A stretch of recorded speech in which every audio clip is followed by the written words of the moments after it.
How can such an ordinary product image be transformed into such a creative commodity image? The first step is to visit Fotor and enter its homepage. Scroll down to find the functions we need. Click to enter the operation interface. Now we can see two different functions.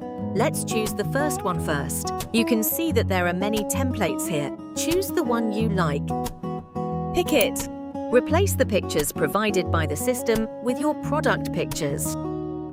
Click Generate, and you will get the same product image as the template. Now we use the second function. Insert your product image. Then input the prompt to let it understand your thoughts. Click here, and you can choose the proportion you need. Click Generate, and you will get a creative product image.